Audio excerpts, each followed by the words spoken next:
Welcome back, everyone, to the Quantum Connection podcast. My name is Heather Crimson. I'm here with my co-host, Vanessa Baldwin, and we have an extraordinary guest today, Dr. Sophia Adams, who is a naturopathic physician and a classical homeopath, and she makes all of her herbal remedies, and she actually grows them on her farm. So we are really excited to learn more about all the things you do. Dr. Adams, you want me to call you Sophia or Dr. Adams? Whatever you'd like. I respond Yeah. to both. Okay. We're more than just doctors. We just are healers. And so I tell my clients, if you want to call me Sophia, that's fine. Great. That's how I was born and raised, right? So, Nice. um, I Well, do appreciate people that call me doctor too, because I did go through a lot of schooling to get here, but we're way more than that, right? We're human beings and healers. So call me whatever you want. okay. One of the things that Sophia is going to talk to us about today is our flower remedies, which I'm very interested to learn about. Yeah. So tell us your journey. How did you get here, Sophia? Like I know you grew up on your family's ranch or farm, and so you've been, it sounds like, immersed in the natural world and the community focus and all of the things that I think a lot of us aspire to have, which is that rootedness, right? And that ability to sustain yourself with all that goodness around you. So what Right. brought you to being a naturopath and a homeopath? Yeah. I actually grew up in a really small town that was filled with a lot of Amish people, actually. It's one of the largest Amish settlements west of the Mississippi. Now, if anyone knows anything about the Amish community, they're really rooted in nature. They try to use everything as possible to heal themselves and, using what God gave us. So I had that mentality very early on in my childhood that God has given us everything we need to thrive. We just need to give it the right stimulus, right? The right key thing for it. And so um, I was a pretty healthy child growing up. I didn't have a lot of issues, I guess you could say, or health conditions. Obviously the occasional cold and flu, but nothing really drastic. But it wasn't until I was 14 years old I started experiencing heartburn every single day. And that's not normal for a 14-year-old to experience. And so we did what any parent would do, right? Take your kid to the doctor, get seen, get evaluated. And they did a bunch of tests. They looked at my blood, excuse me. They looked at my blood panels. They made sure that my lower esophageal sphincter was working appropriately, all those things that conventional doctors look at, right? The physical stuff. And not once did they ask about what was going on in my life. And again, 14-year-old, right? Left there, they gave me a medication that they give 50-year-old men. And my mom was like, I don't feel comfortable with these side effects. I heard about this one lady not too far away that does natural stuff. Let's go talk to her. Well, she was a homeopath and she'd been practicing for many, many years. And she spent 3 hours with me, not only talked to myself, but then also my parents as well, individually, to try to get to the root cause as to why I was experiencing the heartburn I was experiencing. And to no surprise, she knew exactly within that time frame what was causing it. It wasn't a lower esophageal sphincter issue. It wasn't my blood, nothing. It wasn't my diet, right? It was a mental and emotional trigger causing my heartburn. Within one remedy, 1 month, my heartburn was completely gone. And I can count on two hands now. It's been 15 years, almost 16 years, since I've had that drastic heartburn that I was having every single day. And so right away, I was a believer, right? But I didn't have anything else going on. So I didn't continue with homeopathy. Fast forward a few years later, I was a very active athlete throughout my childhood, and I played collegiate soccer at the Division I level. And I had hopes and the goals to go and play professionally. And I was even on the US Olympic national pool team when I was a teenager. And so I had so many options and opportunities to go and play professionally, but I had a career-ending injury. I tore my hamstring completely from my pelvic bone, right? Completely from its origin, and I was done. So there went my identity. You There went from went my, like this amazing athleticism to being, wow, having all that taken away from you. just like that. Yeah, but sometimes, like, don't you think, like, I'm sure you'll say this now, but like, don't you think sometimes we have this idea of what our life's going to be like, right? And we're like, we planned it. We're like, this is what it's going to be, and this is how it's going to go, and da da da. And then like life throws us these curveballs, and you're like, I thought I'd be a teacher forever. I never thought I'd be doing a podcast and being a classical homeopath and doing all these things, right? But Yeah. like, yeah, life throws you this curveball and you're like, this is my plan. And then and I understand that whole identity crisis shift. You're like, wait a minute, this was what I was going to do. This is what I was going to be. And that's amazing that you were doing all that, and amazing for homeopathy and that other story you just shared. But okay, continue on. I'm sure it's going to Yeah, be a yeah, blessing no. in your way, right? I think, no, you hit the nail on the head because the last thing I ever wanted to be was a doctor. Mm. Last thing. I was like, I'm not going to school. I thought when I was younger, oh, I'd love to be an architect, stuff like that. But I was like, 10 years of schooling? Heck no. Well, long story short, I ended up doing it anyway. But I wasn't planning on that, right? But looking back, everything was leading up to me becoming and doing homeopathy. And little did I know that. So fast forward then, I had this injury. I spiral into a depression. I've lost my identity. Where do I go? I go back to the homeopath. And within 1 month, stuff shifted again. I mean, I had motivation. I had joy in life again. There were just so many things that I was just like, I was such a more positive outlook, right, onto my life. And so fast forward then a couple years later, I have eczema that's spread across my entire body, pretty much from my head to my toes. And where do I go? I go back to the homeopath because she's the only person I trust. I did go to an allergen. I wanted to make sure that, like, okay, is this some type of thing that is, because it was almost like eating away my skin, how bad my skin looked. It was just raw. I couldn't bend my fingers. It just cracked right away. Bleeding nonstop. I couldn't even wash dishes. I couldn't take a shower because the water hurt so bad. I mean, you're probably repetizing me right now, right? Just like saying these things, but it was severe. And so I did go and get conventional just looked at. And what do they say? They think I'm stupid for asking for a gluten test. They think I'm crazy because I'm in a chemistry class, but we're not using chemicals. They're like, oh, it's totally because of the lab. Okay, here's a corticosteroid for you. And I'm like, but I'm not even using chemicals. Like, you're not listening to me. And the only person I've always felt listened to is a homeopath, and now naturopathic medicine too. But homeopathy is just like they were listening to what's going on.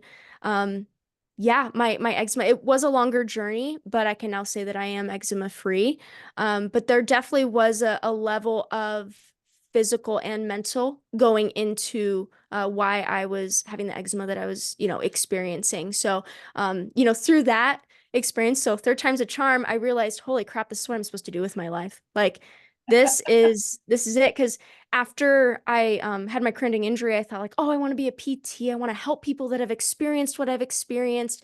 But when I shadowed them, it was very interesting because, they'd go to the front room and walk them back. Oh, how you doing? And a majority of the time they would ask, or they would reply back with, oh, some mental emotional stressor that's going on in their life. It had nothing to do with the physical reason as to why they're there. It was mental emotional. And the PTs had no tools to equip them to help them. And I knew after two observations that's not the modality I'm supposed to do because it's limiting. It's limiting. Why can't you give some mental and emotional tips to them, right? Like, but they're not equipped with that. And so I wanted to make sure that I had all of those covered. And so, yeah, through then my experience then with the eczema and everything like that with the homeopath, I was like, okay, I got to look at like where homeopathic schools near me are because I got to figure this out. And long story short, I found out that the University of Iowa used to be a homeopathic hospital and they used to train every single medical doctor with homeopathy, but that's not the case anymore, right? That ended up shifting within the 30s. But yeah, University of Iowa, just right up the road from me, used to treat people, had their own clinic and everything, and a lot of history on it. So anyone that's listening can definitely Google that and read all about it. But Because who would know that, Sophia? Who would know these things, right? And that's probably not yeah, the only one. And so that's what we talked about with Jacob Diaz on our recent podcast about how the Flexner and all the things in the hijacking of the yes, medical system and Rockefeller. I mean, you know the whole deal. So how cool that that was what you found out. Also, I just yeah. want to mention for our listeners, and I'm like, wow, you're so connected to yourself, your gut, your knowing. You're Mhm. like, nope, yes, and your discernment is just exquisite. Like, I love that. Well, thank you. Thank you. It was, I mean, I think one reason I probably had that is because I would physically feel sick if I wasn't doing what I was supposed to be doing. Like I felt it in my solar plexus. And so that's so yeah, thank you for sharing that, because I that's where I would manifest a lot of my anxiety. So no wonder I had heartburn when Right. I got anxious and when I got overwhelmed, because it was holding there. And so now I can tell a lot of my clients that, there's that connection, between your gut. It's that enteric nervous system between your gut and your brain. And that's what's off balance. And so incorporating specific things that will obviously help with that. But I'll kind of dive back into my story then, just to kind of circle back and kind of finish up with that. But when I Googled homeopathic colleges near me, at that time, I really only found Arizona and Minnesota. They had online options. It was a couple years. And I knew that there was others, but I wanted some type of like certificate, right? That I could come back to Iowa and be able to work.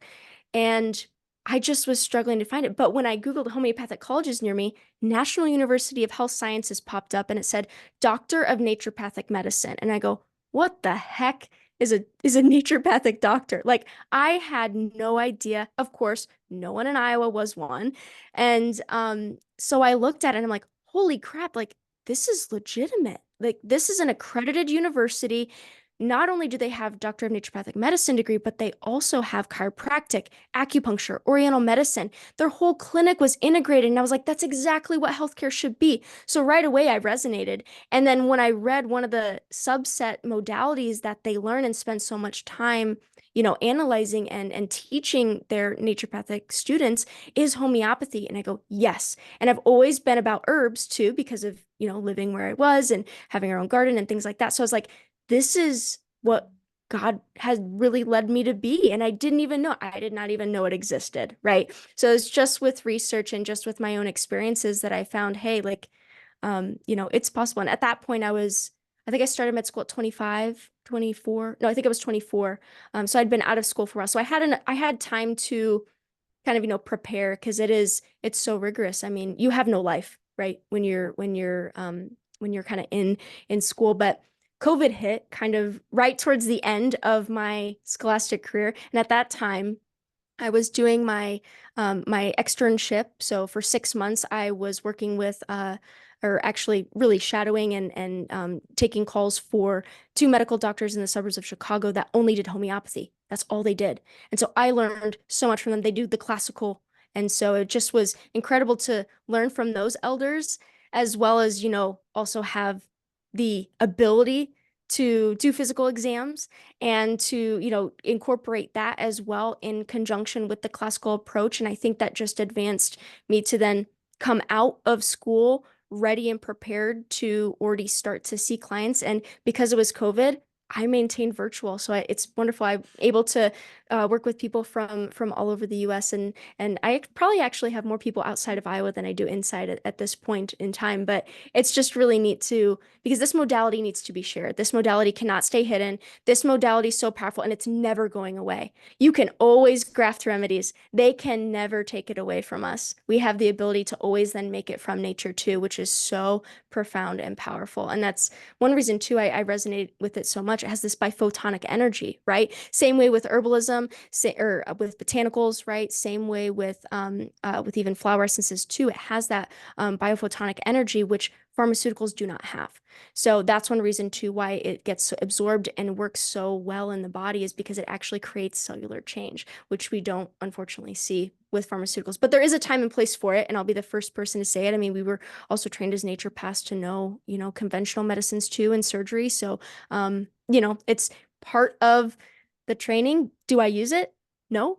But it's one of those things where I can rule things in and out for people, right? This is, or understand why they're feeling the way they do because of the medications that they're on. Like, no wonder you feel this way.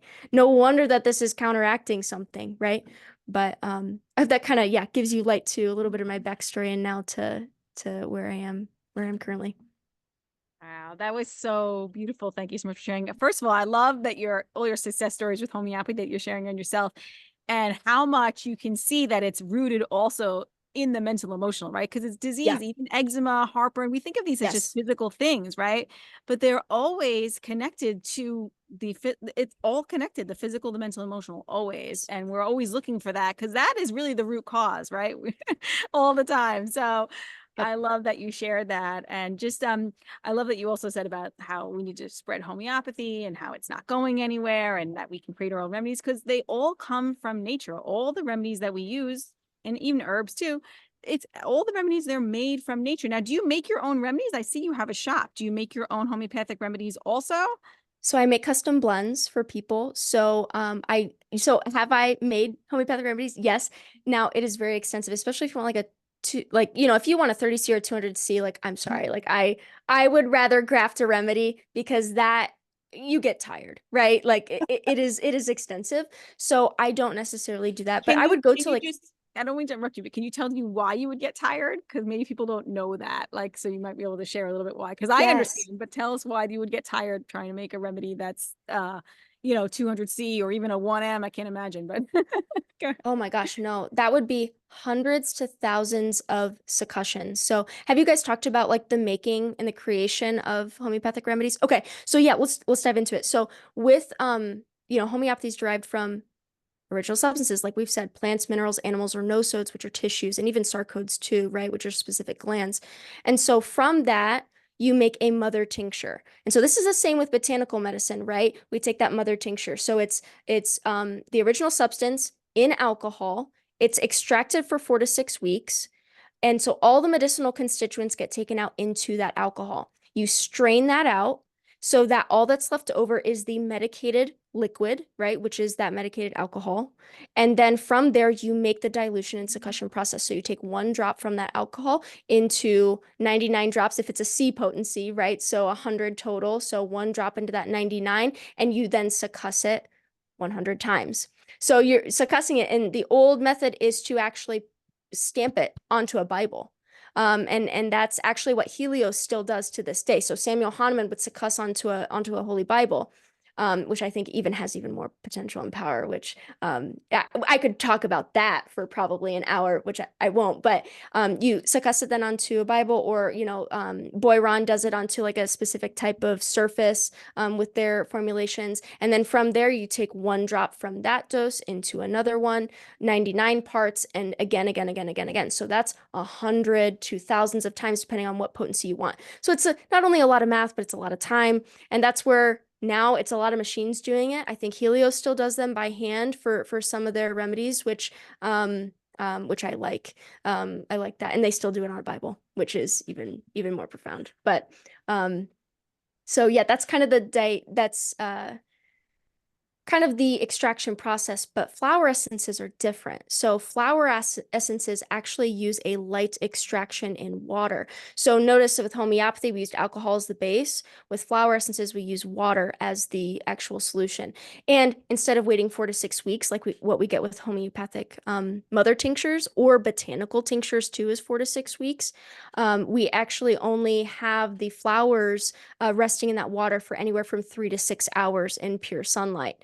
No shadows, no shade, nothing like that. So from there, then you take that water, 1 drop into 10 parts. It's an X potency, and you go up to 5. So making flower essences is much more easy. You just have to have obviously the flowers, and it's imperative to pick them in the morning. There's even science that's starting to show that the potential of the remedy is dependent also on the time in which you pick the flowers. So it's ideal to then pick it in the morning instead of the evening. The evening has had the resiliency of the sun and the weather conditions, right, of the day. So some people say the evening can be even more powerful than the morning. The morning is like more gentle, more subtle, more ready to take on the day, more motivating, right, of an aspect. So what I will say about flower essences though is it targets mainly the emotional well-being and mind-body health. That's the focus of flower essences. But you also have that psychosomatic thing as well. You think of dandelion flower essence, right? Dandelion can help with tension, mental tension, but also the physical that we can reside in our shoulders. And so that's one reason why I always ask my clients, where do you hold your anxiety? Where do you hold your tension in your body? Because that can also lead me to a specific, not only homeopathic remedy, but also a specific flower essence as well. So they can have that psychosomatic characteristics too. So that's why it's imperative, when asking questions with whatever it is, right? Homeopathy or flower essences, we want to know exactly how that person is expressing and their symptoms, because each flower has its own unique characteristics, which will then help us also identify which ones you need. And there's hundreds of different flower essences from across the world. I mean, you get the Australian bush flower essences, you get probably Bach flower remedies is one of the most popular ones that you hear about, right? Those are the English flower essences, but we also have North American flower essences too. So I mainly use in my practice both the North American and the English. I probably use North American almost as much as the English ones. The English probably has even more scientific evidence behind it. It's been used for longer amounts of time. But what I like about the North American ones is we reside in North America, so we resonate a lot with a lot of these flowers. The microbiome is imperative. I talk about microbiome a lot in my practice too, right? The conditions not only in the gut but outside onto our skin as well. And if you put your hands in actual dirt and you actually, are in that microbiome, you're going to receive those probiotic benefits. And you guys are all about that too with lifestyle interventions, right? And so being able to incorporate plants, flowers that are in your where you reside. I mean, we think about Iowa, we have the coneflower, right? Or what's also known as echinacea. It's everywhere in our prairies, right? That is a immune boosting flower, but it's not the only one, right? But it is one that can be extremely helpful. And that's where speaking with someone that knows botanical medicine or phytotherapy is important, because you can distinguish which flower, which herb is going to be best suited for you and not have the counteractions, because even if it's a good thing from nature, it sometimes can have contraindications. And so that's one thing with botanical medicine realm, you have to be really careful. And that's one reason why I usually do a lot of homeopathic flower essence and tissue salts, because there are no contraindications to what you're doing, whether it be pharmaceuticals, whether it be, pregnancy, geriatrics, right? Like even babies too. I mean, as you know, homeopathy is just incredible for babies. So yeah, I'll let you go. Dr. Sophia, I'm curious about clinically how you go about the decision-making process, assessment, and then which, remedy you're going to choose. Is it that you do only a standard homeopath remedy or a flower essence, or do you combine them? Because you want to be able to Yeah. determine what's acting. So how do you go about that? Sometimes I'll do both, and it depends on the case. So for some individuals, constitutional remedy, I would say a majority of the time give a constitutional, because we got to stimulate that vital force, right? We have to target that emotional, deep, energetic imprint that has been not focused on and not touched on through all the other modalities that an individual has done, right? We got to recommend that constitutional remedy. Now, sometimes, for example, we'll throw in sleep, right? A lot of my clients have sleep issues, insomnia issues. We can target that in a constitutional remedy, but we also can give a nice acute flower essence too. That's going to be something that they can take just at nighttime as they go to bed, or if they're a pregnant mom, or I'm sorry, a breastfeeding mom, that gets up, 4 times in the night and can't fall back asleep every single time, right? They can take that just acute flower essence just to help them get back to sleep, right? So you can take it in conjunction with a constitutional. And I think if I had to choose one or the other, right, I would probably, it would either be flower essence blend or constitutional remedy. I wouldn't do a flower essence blend in conjunction with a constitutional, because then again, we won't know what's working and what isn't. So that's also imperative too with a follow-up, right? Well, do we need to continue with this flower essence blend, or do we continue with the constitutional remedy, right? So you kind of have to make that distinguishing thing. But I do make on my phytotherapy shop as well, I do have custom blends that I've made, like ones for focus, ones for sleep, ones for energy, and things like that. So those blends are good as well, but those can be taken in conjunction with the constitutional, right? Because it just has a main focus, right? Help you sleep, help you regain focus. I've even had people too, I can't remember if it was a year or two ago now, with the Adderall shortage, right? Where some of my clients, they couldn't get their medications, and their productivity was going down at work, scared they were going to lose their job, couldn't focus, spacey, daydreamy. Well, of course we maintained the constitutional remedy, but then I also made them a custom blend just to take while at work, just to sip on throughout the day, right? Just to give that little bit of stimulus kind of during the day, instead of just waiting until they take their constitutional. So sometimes what I find with constitutionals too is they're not as fast acting, right? They're more deeper. They can take a little bit longer. Well, for some people, if they're afraid of losing their job next week because they can't focus, they need something acutely to take. And that's too where I think cell salts come into play really beautifully as well, especially with a lot of skin concerns, right? Skin ailments, skin is an elimination organ, so it's usually the last organ that the body even cares about healing, right? And so that's why with homeopathy, it could take up to 6 years, right, to get full healing with the skin, because you're just peeling off one layer after another of the onion.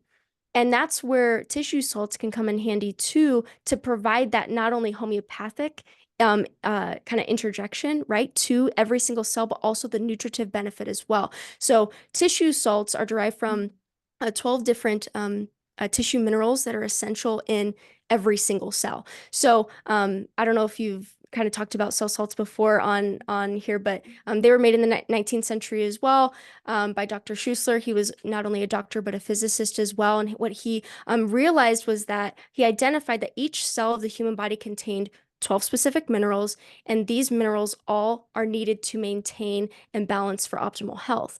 And so just knowing that there's that nutritive benefit behind it, that's something that I notice with incorporating cell salts too with the homeopathic remedy. We usually get a quicker speed because they're synergistically working together to not only optimize vitality, but also to nourish the cells. That's what we're all about, right? With homeopathy, we're balancing the frequency of the cell. So with tissue salts, we can do that while also encouraging better utilization of magnesium from the diet, right? Better utilization of calcium from the diet. Because if you just take trace elements, trace minerals, those chemicals, or I shouldn't say chemicals, the chemistry of that molecule is so large that a majority of the time, if you have malabsorption issues, if you have issues with digestion, you're not absorbing it. You're wasting your money on supplements, right? But if you take a homeopathic form or a tissue salt form of that, your bioavailability of that from your diet is going to be enhanced. So that's another reason why, too, I think, constitutional remedy is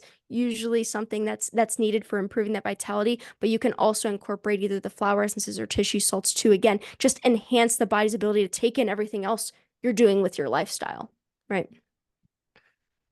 Yeah, that's beautifully said. So now with the tissue salts, do you usually do a combo or do you focus on one at a time? And I'm reading this great book about tissue salts, and it was interested that it tied in the astrological component. So it's Yeah. tying in like when you were born actually as a likely that you're going to have a deficiency in one of Yeah. the cell salts. So I'm wondering if you ever had that. Mine's calc sulf. I think that's the one that comes up, which is interesting. Yeah.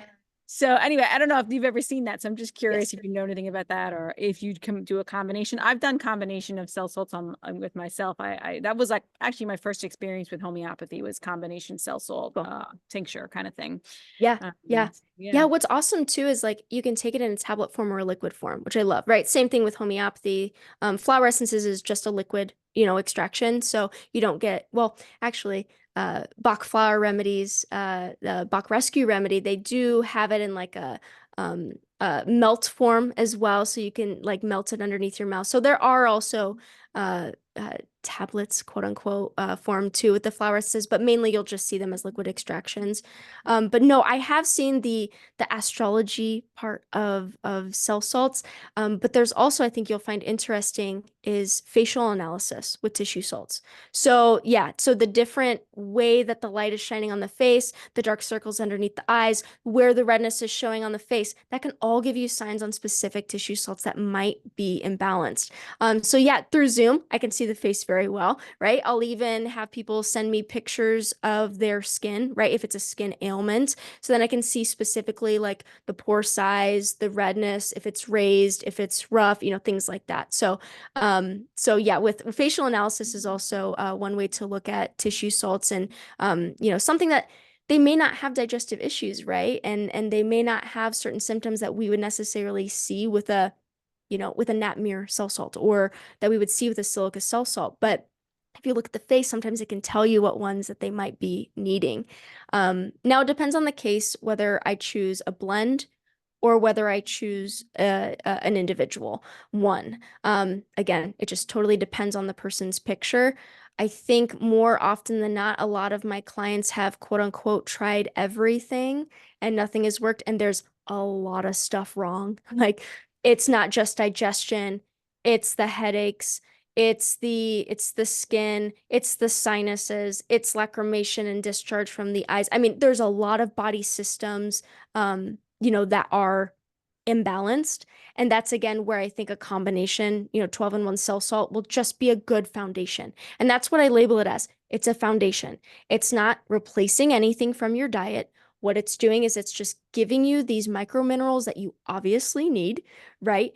And eventually your body will be trained or retrain itself to then not need them. And that's one thing with like trace elements or trace minerals, right? Those supplements, to make money. That's what it is. It's to continually need them. And tissue salts, just like with homeopathy, it's retraining your body. And so that's one thing I like about it. And there is a maintenance dose, right, that you can take. So after like 3 months or so, right, back down to maybe once a week, right, of the tissue salt, just to maintain you where you're at, especially if people are susceptible to the illness, susceptible to changes in weather, right, changes in life, or things come up, shocking experiences, right? So yeah, to kind of answer your question, it totally depends on the case. If something's really pertinent and out there, like cavities, tooth enamel decay, things like that, there's specific tissue salts that aren't the all 12-in-1, but maybe 2 or 3 that could maybe help. And so you can get individual ones, and then I just teach people how to take it, right? And there's many ways to take tissue salts, and I just use my clinical experience, as well as, like, depending on the case, some people aren't good at taking supplements, right? So you got to be creative with it. And that's where we can incorporate it into water, right?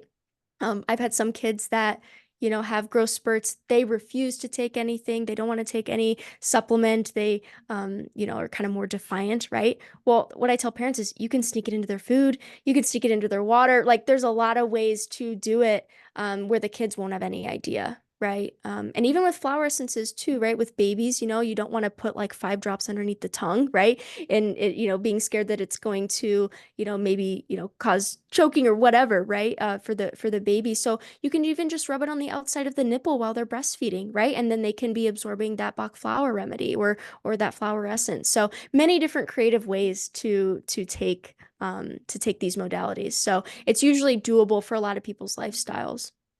What brands of the cell salts do you prefer, Dr. Sophia? There are so many.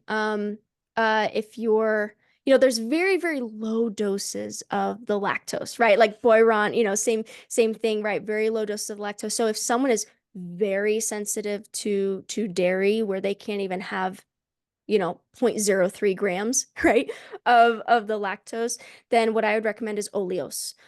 Their brand, they have the cell salts. Otherwise, Highlands is a good brand. Boiron has them. Helios has them. So those are, I think, really good trusted brands, and they're actually at some natural health food stores anyway. So you'd be able to get those, wouldn't need to use like Full Script or Dr. Script, right, to be able to get them. Usually they're accessible at places like Natural Grocers or Fresh Thyme, things like that for people. Whole Foods is getting Yeah, kind no, of it, good. yeah, they're not carrying the singles anymore. I think they're still carrying the blends. Correct me if I don't have a Whole Foods actually in Iowa, so I don't have to know, but for some of my clients that do have Whole Foods, I know that it's been difficult to get things like that. So that's where I have Full Script, right, which has all of them on there, so that they can be able to, view the catalog and get whatever they really need homeopathically, or even flower essence too. Yeah. Yeah, it's disappointing to see that be removed. I know the single remedies have been removed from my Whole Foods. And that's a pity, because in case of emergency, if you're not prepared, you don't have a home kit, which everybody should, then you're like, you need a certain remedy for an acute situation. You just can't run out and grab it. Like, and there's not a lot of natural whole food, like natural, food stores around me that have that. Yeah. So that is Yeah. disappointing. I obviously have a lot of remedies and prepared, here for emergency situations, very well prepared. But I love that you said about the difference between taking the cell salts versus taking, say, trace element drops in your water. Like, it's instead of just always needing it, you're actually helping your body learn how to use those like naturally. Like, so you're going to just level that up. So that's a beautiful way. And now I'm really curious your opinion on this because, Tyler and I are taught in a very classical approach. So we're taught really that any other remedy given is going to antidote another remedy. So it's just one remedy at a time. Even cell salts can antidote, we've been told, but not in, what I was told is that cell salts can antidote if they're given in a singular form. So say if you gave the cell salt silica singularly with, say, a constitutional remedy, say the constitutional remedy is sepia, and you're also giving silica as a tissue salt, right?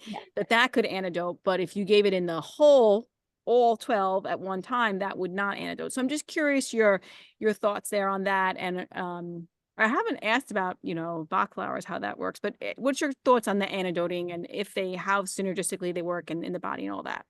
Okay, so many ways that my mind is going right now. There's so much research actually showing, because I'm all about like nanopharmacology, right? Nanoparticle medicine. When you make, because there's a research article, I can't remember what year it came out now. It's within the last 5 years, I think, or within the last 10 years.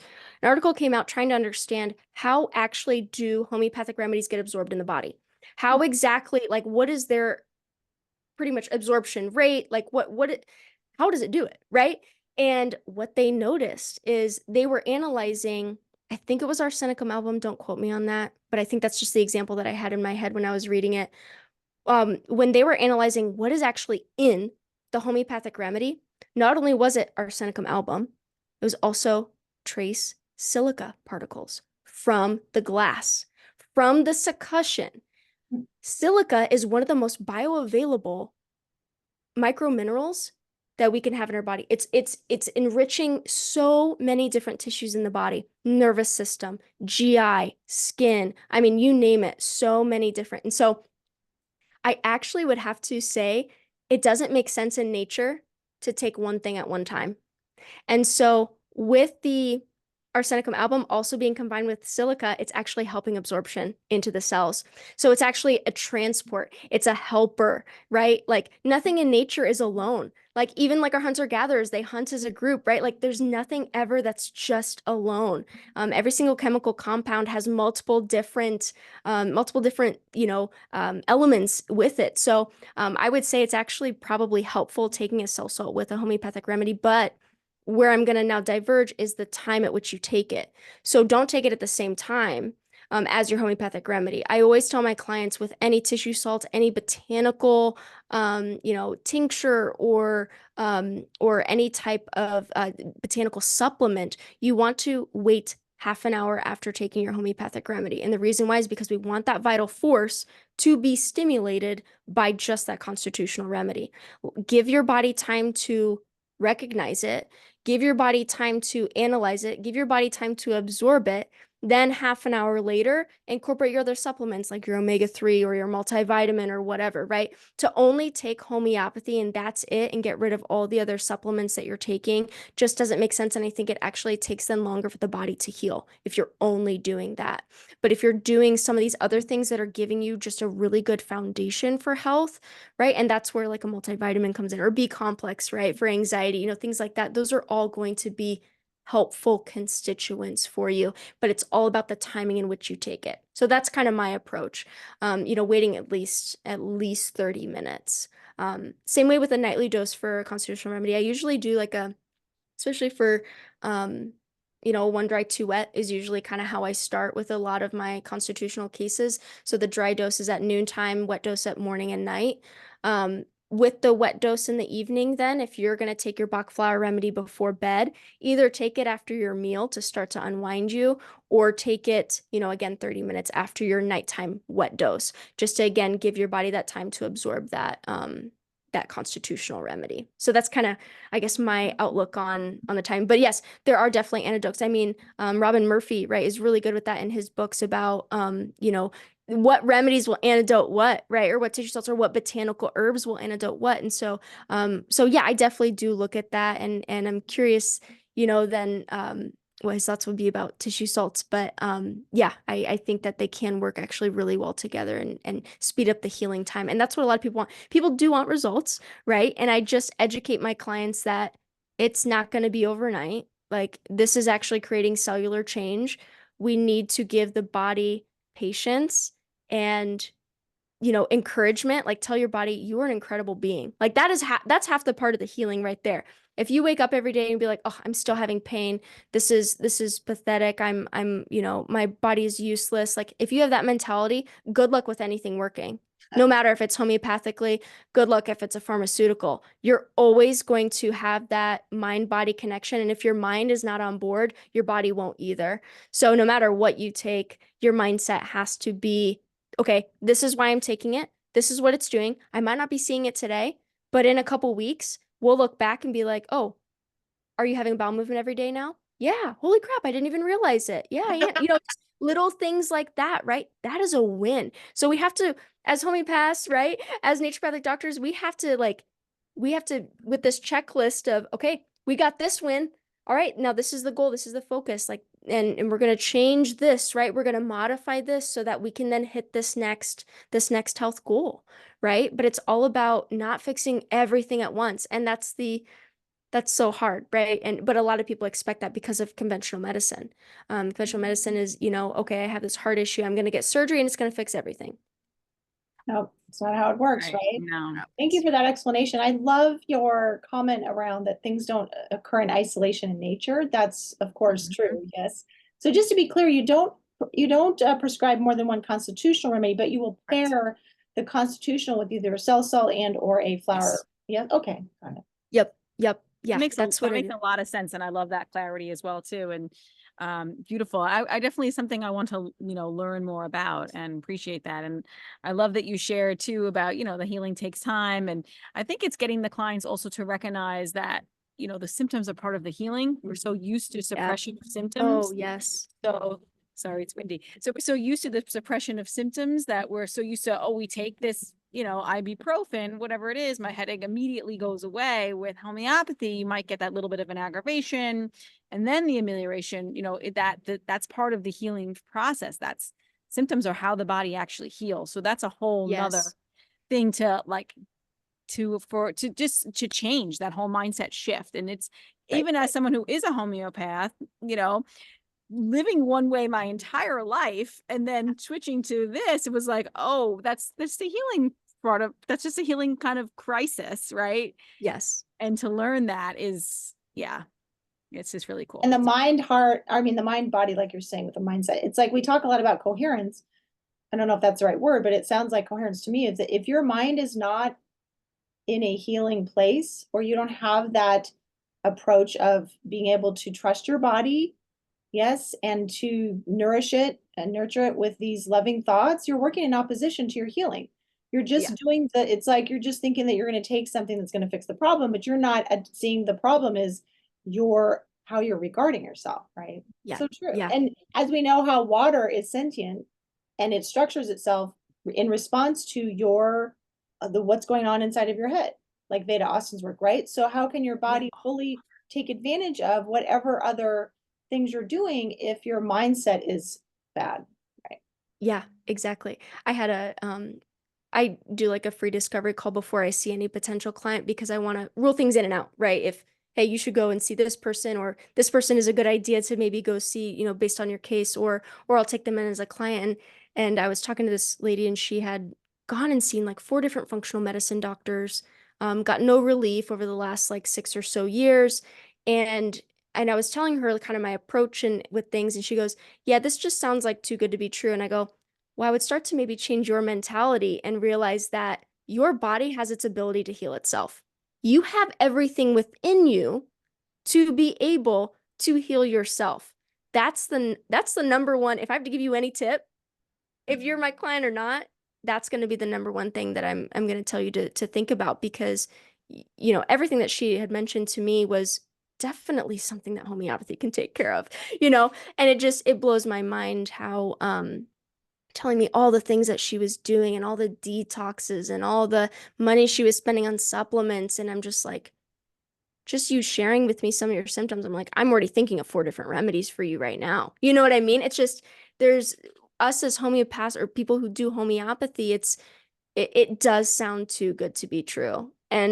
But again, God gave us not only our self-healing potential, but also everything we need to be able to thrive. And it's possible when you, like you said, Heather, like your mind can manifest so much, and just working on that aspect is critical for healing. Yeah, I agree.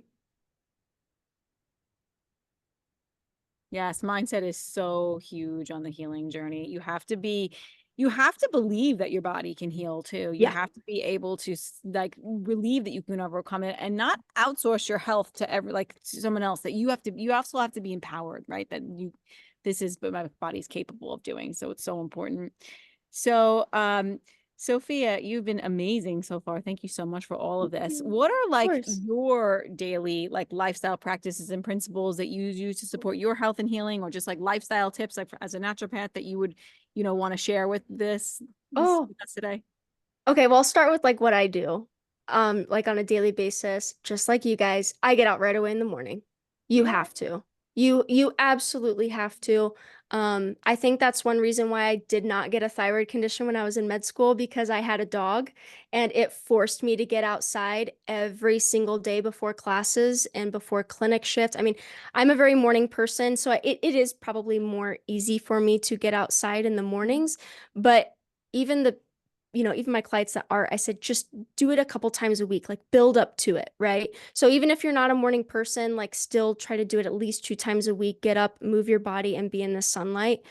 So I tend to my garden every single morning and every single evening, around my clients and stuff. I do have a client today at like 6 p.m. So it's going to be a little behind, so I won't necessarily maybe see the sun set, but I have windows on 3 sides of me here, so I can see at least the sunset from my office. So getting exposure to sunlight, which I know you guys are the queens of. So that's nothing new to any of your listeners. I'd have to say other lifestyle things. Eat your location. So also feed your body with the herbs of your location. Um, you can support local farmers. There's probably, like we were talking about before this episode, like there's probably more farmers in your area than you guys realize that are not only growing, meat and eggs and cheese and honey, but we always think of that with like farmers markets, but there's also a lot of, farmers and local people that have large gardens. There's also community gardens. There's also people that are probably growing fruit trees in your location, right? Depending on your whether it's blueberries or peaches or mangoes, right? Like there's so many different fruit varieties that can grow in a lot of different areas. So, connect with those farmers, just start talking to people, go to farmers markets. I mean, we're recording this in the summer, so, just asking questions is really imperative. So, checking in and eating local is important. And then also supporting local people. I think that if we had to choose between McDonald's or a diner,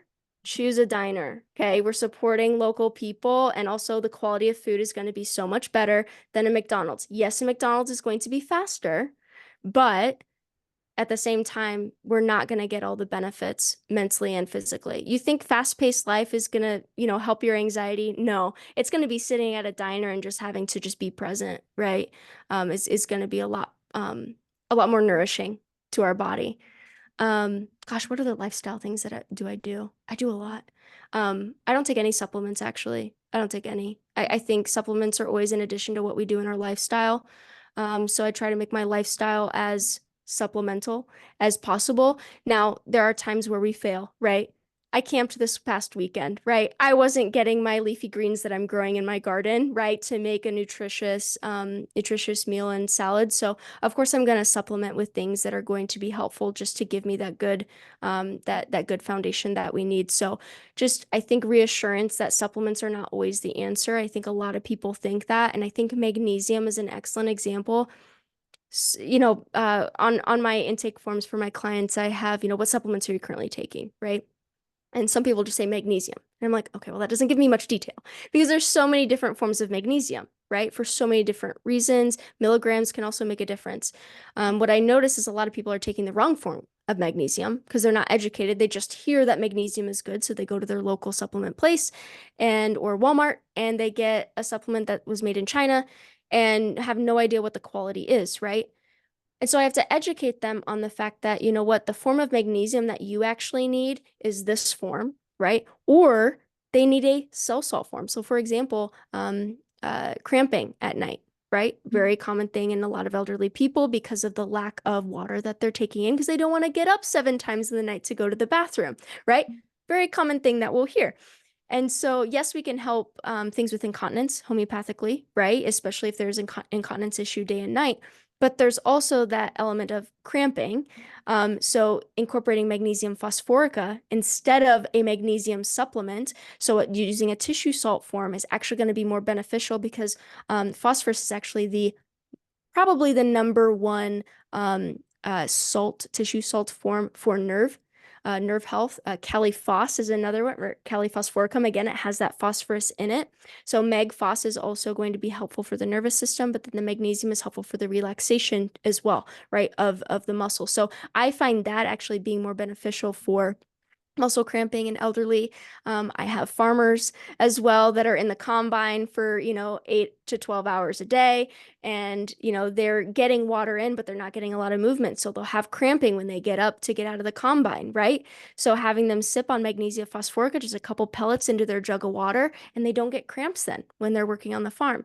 So, but if they took the magnesium form of the supplement, right, that probably is going to be reliance long term. And that's where teaching the body, right, like we talked about already, is critical so that then those farmers don't have to take it all the season, right? All harvest season for those 2 weeks. They can, take it more heavily a week or two before harvest. And then the first week of harvest and then the second week of harvest, they maybe only have to take it once or twice because by that point they're not getting any cramping anymore. So it's a wonderful kind of cascade of healing. And you mentioned earlier, I meant to talk about this too, about reverse order of appearances. I see that so often. I don't know about you guys, but that is something that a lot of people get kind of nervous about, right? Especially with like skin stuff. And I always tell my clients, hey, this is the first spot you saw it. More than likely, it'll probably express back. Might not. Don't know. I'm not a fortune teller, so I can't tell you what's going to happen. But what I can tell you is that sometimes we have that reverse order of appearances, and just know that that's a progression of healing, right? That's another win on our checklist that we are going in the right direction. And that gives people that comfort because a lot of people, they don't want to feel worse, right? But sometimes, especially with chronic things that have been stored for a long amount of time or many, many years, they don't want to talk about it. They don't want to feel it again. And so that's where I like incorporating to those flower essences because that can help kind of mitigate sometimes that anxiety, that fear that can come about, especially with PTSD. People who have gone through a lot of trauma, incorporating a flower essence that can help with that fear. Mimulus is a great one for that. I recommend that quite often in blends, but then also even singly too, especially for kids, right? Fearful of new situations, fearful of a new job, right?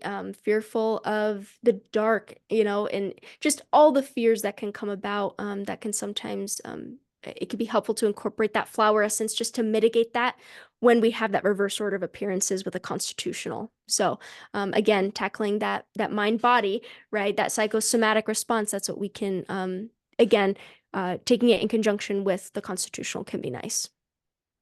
Yeah, beautifully said. We have that direction of cure, right? A lot of times we'll have the reversal of symptoms, or like something a client will say, I haven't had this in so many years. And we're like, yes, that's amazing. You celebrate that. Or they get a fever and, they haven't had a fever in years, or they're getting an acute that they haven't had in years. Like, this is amazing. That's how the body actually heals. We have to heal the things that we've suppressed in the past, or the things that we shove down emotionally. Sometimes it can be that as well. Yeah. So that's so important. But I love that the flower essence there can come in and kind of just give them a little bit of help through that process. That's beautiful. And I love that you're like supporting your, regenerative farming and eating local. We talk a lot about eating local, how great that is for the mitochondria health as well, and at a cellular level. So that's beautiful. And of course, sunlight. And now I'm so curious, I have to ask you this one more question. Do you use any homeopathic remedies in your plants? Do you do that ever? Yeah. Yeah. Cool. Yes, I do. There's a poison ivy. I'm like over like down the road. I'm like, I'm gonna see if I can give it a remedy and see if it works. I'm like so curious. I've never done it before, but go ahead, share. What's nice about that is you only have to do it one time. And that's one thing too I love about incorporating homeopathy in agriculture. I'm actually I would love to do it instead of herbicides, but that is something where we're not in control of everyone else's crops around us, right? And so that's where even if you do homeopathy on a specific section, you're still going to get the bugs that are leaving and from those other farms around you. So it's really difficult to do it for larger scale because you got to control everything in your environment. Now in my garden, oh yeah, absolutely. So where I live, it can, get below freezing sometimes. And so you can get, that frostbite, right, on the plants. And so they'll get that redness on the tips of the leaves, right? So we can think about belladonna, we can think about simisafuga to give that to them, depending on like the other characteristics of the plants. Aphids or beetles, you can give Cocci S, COCC -S. That's a really good one. It's actually derived from ladybugs. Ladybugs are one of the biggest pest deterrent things. They'll eat the aphids. They'll encourage the beetles to leave because the beetles don't want any the ladybugs are bigger and they take up more surface area, right? They're more intimidating with their color as well. And so giving that remedy to your plants, you only need it once and you shouldn't have aphids for an entire month. It's amazing. And you can water the leaves or you can water the base. Personally, if you have an aphid infestation, I would do it on the leaves, but you got to do it early morning. And the reason why is because if you put the water on the leaves kind of in the middle of the day, what's going to happen is you're going to get sunspots, right? The leaves are then going to get hurt and affected because the sun that's hitting is going to literally burn the leaf. So you got to do it early in the morning or right at night. I don't like to let my plants go to bed wet, right?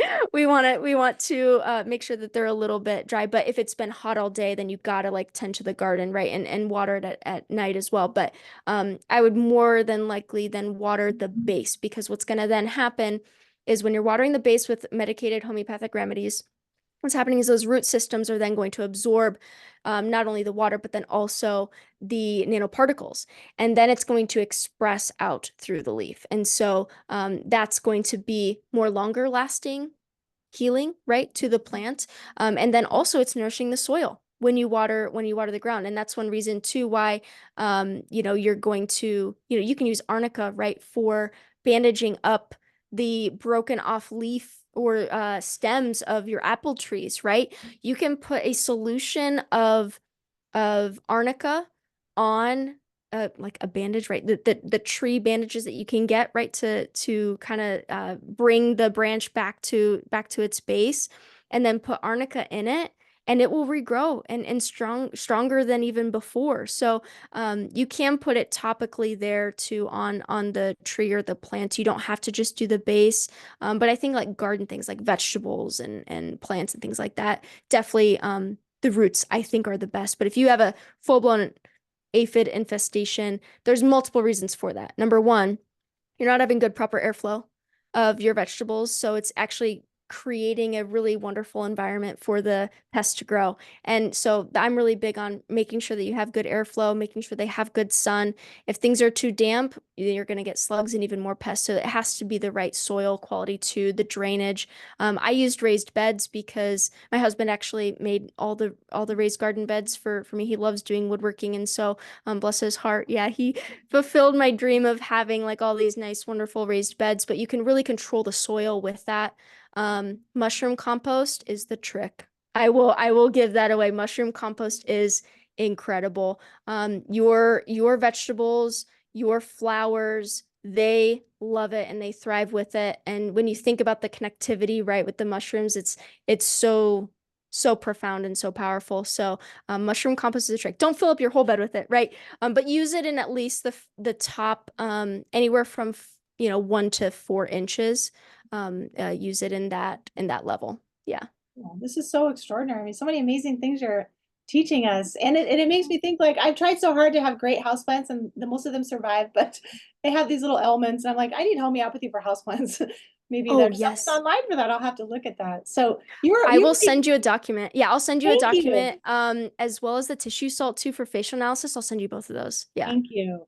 You Yeah. have so many amazing things going on, and I can't even imagine like how amazing your future endeavors will be. But tell us what's in store for you, Dr. Sophia, in the future. What are Oh you my planning goodness. to create and manifest?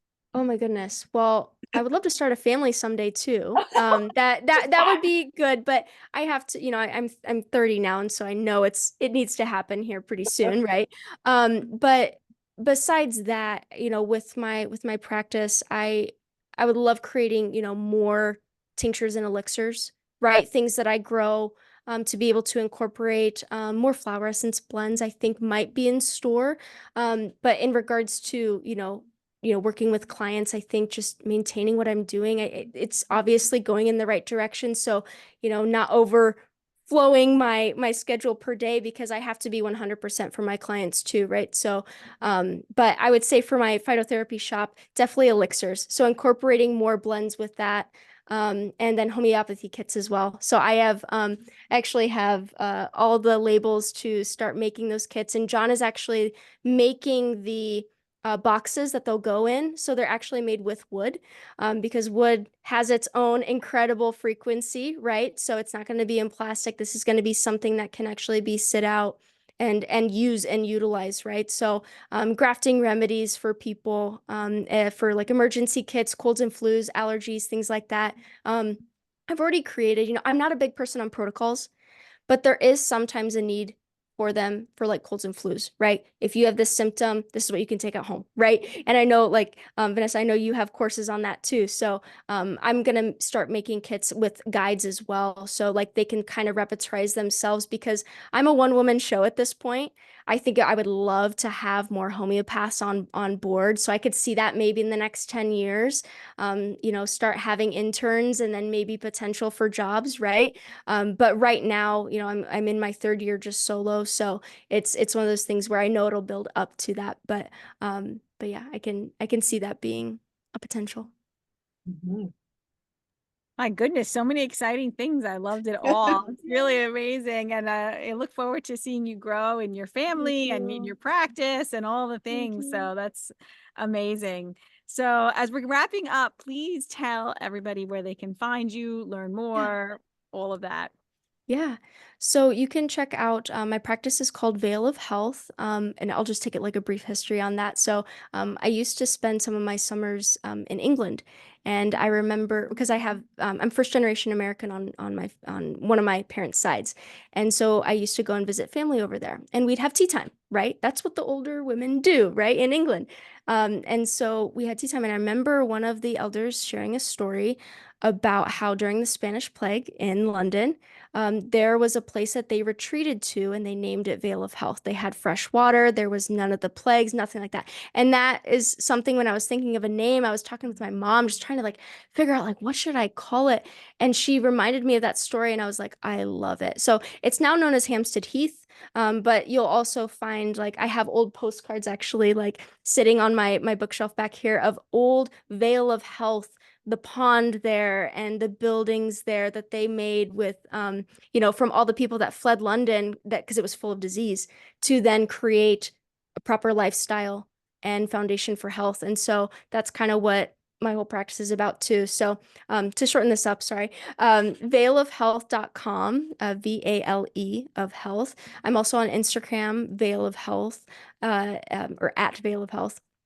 And then, you know, also Facebook as well. I'm on there too. So those are all three forms. I have, you know, my podcast as well, Nature Within Us. So you can listen to that not only on Spotify and Apple Podcasts, but then also on my website too. And then I have just more information too about, you know, my shop is on my website as well. So if you wanted to look at the different mixtures that I have, I just made one. Actually, it's a castor oil roll-on for women. It's derived with not only magnesium phosphoric, a homeopathic remedy, but then also rose petals, as well as geranium rose, and then castor oil, obviously, sweet almond oil, lang lang, and other really good, not only liver herbs, right, volatile oils, but then also just a good topical because, you know, a lot of women could use castor oil. So I've been recommending it through Fullscript. I was like, I need to just make one myself that has so many good constituents in it and that smells amazing and is good for, you know, anti-carminative, right, as well for digestion and optimizing liver health. So lots of different products come out as well. So I do have an email list as well that people can sign up for so they can be always up to speed on what new products that I'm making or sales and things like that. Yeah. Wow, I think I need to order that right now. That sounds incredible. I wish I could, yeah, I wish I could just like put it right in front of the camera right now for you to smell. But yeah, I've a lot of or a couple clinicians that that I know that specialize in women's health, they have that just available in their practice. So I do actually wholesale my products as well for other practitioners and doctors. So if you're ever, you know, wanting something to be able to give to your clients or to have in a storefront or whatever, I do have that available as well as an option. Wonderful. Well, thank you so much, Dr. Sophia. It's been an absolute pleasure to have you on the show today. And thank you so much for your time and your service to humanity.